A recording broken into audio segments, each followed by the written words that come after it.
Greetings, friend. Today, I'm going to be reading to you Franklin is Lost, written by Paulette Bourgeois and illustrated by Brenda Clark. Franklin could slide down a riverbank. He could count forwards and backwards.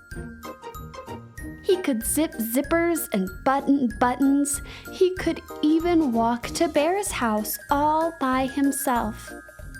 But Franklin was not allowed to go into the woods alone. One day, Franklin said, "I'm going to play at Bear's house." "All right," said Franklin's mother, "but be home for dinner by 6 o'clock." She showed him the time with the hands of the clock.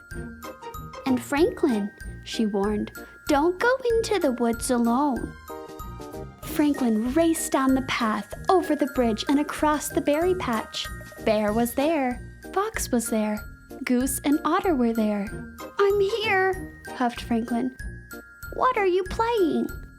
"Hide and seek," shouted his friends. "And you're it."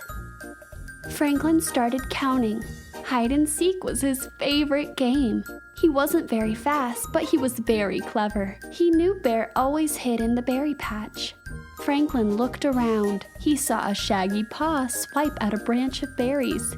"I see you, Bear," he called. Franklin spotted feathers and fur under the bridge. "I see you, Goose. I see you, Otter," he called. Only Fox was left to find. Franklin walked this way and that.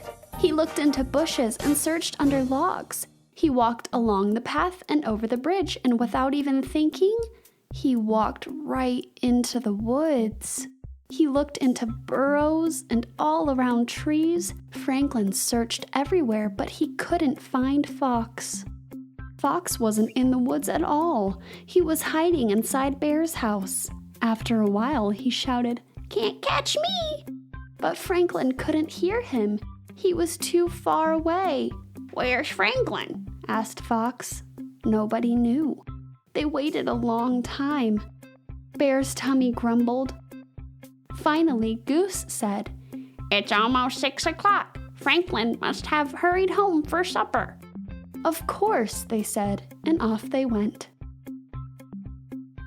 At Franklin's house, the clock struck 6.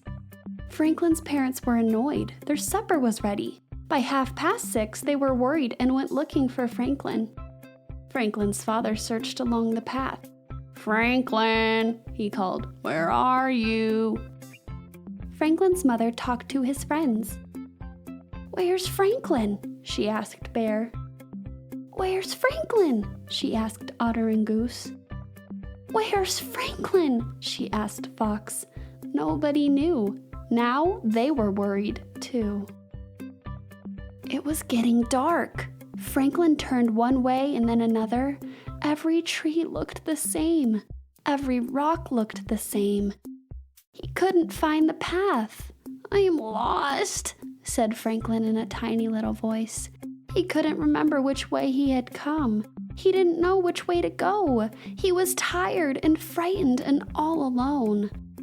Franklin curled up in his small dark shell and waited. Somebody would come, sometime, wouldn't they?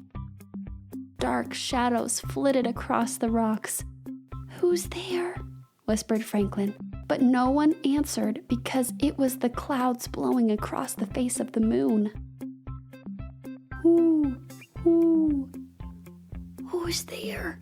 whispered Franklin, but no one answered because it was Owl far, far away. "Whoo!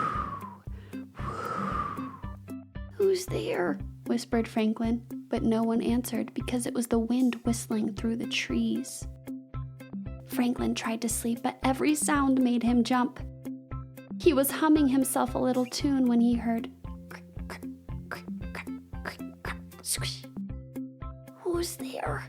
whispered Franklin, but no one answered. Then Franklin heard a new sound. It sounded like someone calling his name. He heard it again. "Here I am! Here I am!" Franklin shouted over and over. Crick, crack, crick, crack, crick, crack, squish. Franklin's parents came over the knoll. "There you are!" They hugged him and kissed him and held him tight. "We were so worried," said Franklin's father. "You were told not to go into the woods alone," scolded his mother. "It wasn't on purpose," sniffled Franklin. "I was looking for Fox and I forgot." "Well, thank goodness you're safe," said Franklin's parents. They found the path and walked all the way home. Their supper was still warm in the oven. After 2 helpings of everything, Franklin had something important to say. "I'm sorry. I promise I'll never go into the woods alone again." "Even if Fox hides there?" asked his mother. "Even if Bear hides there?" asked his father. "Even if everybody hides there," said Franklin. It was 1:30 bedtime. Franklin crawled into his warm, safe shell. "Good night, dear," said his parents, but no one answered because Franklin had fallen fast asleep. The end. If you liked my reading today, go and check out another video I did on my YouTube channel. Bye!